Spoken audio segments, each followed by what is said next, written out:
Hi, this is Jenna from Eat to Love, and I wanted to talk to you today about some of the ways in which sometimes diet mentality can sneak back up on us. A lot of people express disappointment when they find out that this path is not a linear one and that it's in fact kind of bumpy. I always think about that cartoon that I've seen, that the way that people want to imagine progress is like this, and the way that progress really happens is kind of like this. Well, that is absolutely true on the intuitive eating path, the Eat to Love path, the meditation path, and I just think the life path in general. And I wanted to share a personal story about this, something that I've experienced myself. I've been on this path for a while.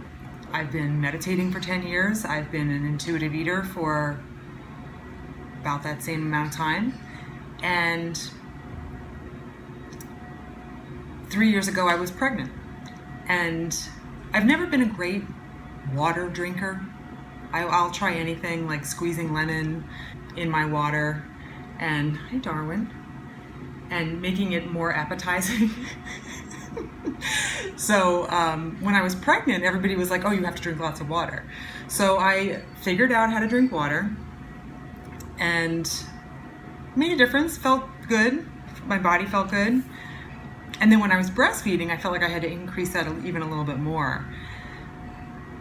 But then when I stopped breastfeeding and I didn't need that extra water intake, something changed for me. And interestingly, this was also about the same time that I had an unexpected injury and had to have surgery on my spine, and abruptly stopped breastfeeding, which had all of the associated hormonal effects, because to then I had been protected in that beautiful shroud of breastfeeding hormones.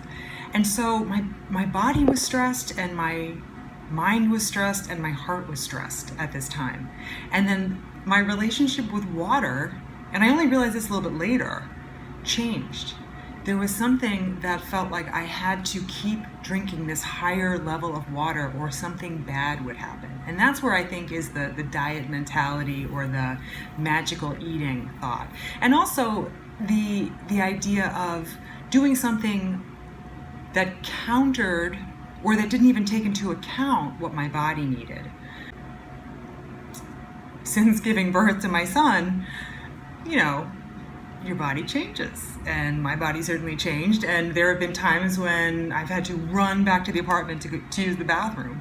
And with this drinking too much water, I was actually like causing myself more suffering because I was finding myself doing this all the time. And it was only after speaking to a pelvic floor specialist, those exist, and you might find out about them after you've given birth, or you might need them before. She's wonderful, a woman named Lindy Vestal, and she shared with me that I was probably drinking too much water. And I realized in that moment, like, oh my God, this is a little bit of diet mentality that snuck back in during a time of stress when we're most vulnerable to these things happening, to those habitual pathways becoming a little bit more accessible again, a little bit more appealing, feeling a little bit more safe. And I had to check myself. I had to check in with my intentions and my real experience of this. Was this something that I was doing because it helped me feel well? Or was I doing this because I thought it would avoid some kind of danger? And since then, I have just changed the way I drink. I still tend to guzzle water, which isn't apparently the best. But I'm not crazy about getting in some high amount of, ounces throughout the day. And nothing bad has happened. I haven't had acne. There was some thought in my head that I was going to have terrible acne as a result of this. I haven't been exhausted, because water, if you don't get enough, can contribute to exhaustion and just fatigue. Everything seems to be working. And so this was really something I was kind of doing to myself because I grasped onto it during a time of stress. And so I just want to share that little vignette from my own life to just show you that this is something that happens to us. These thoughts and these behaviors are so insidious, and they serve a purpose, even if it's an illusory one, because they make us feel kind of safe and like we're doing something preemptively. So just consider the ways in which diet mentality and magical eating might continue to play even a nuanced minor role in your life. This can change throughout time. You know, we go through lots of different milestones, lots of different changes, and it's not something to beware of, it's just something to pay attention to.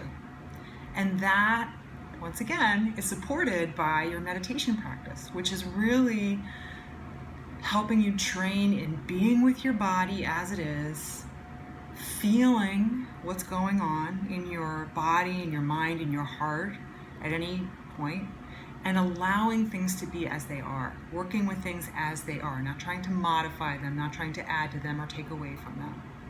So, just some thoughts on diet mentality and water and having to run to the bathroom.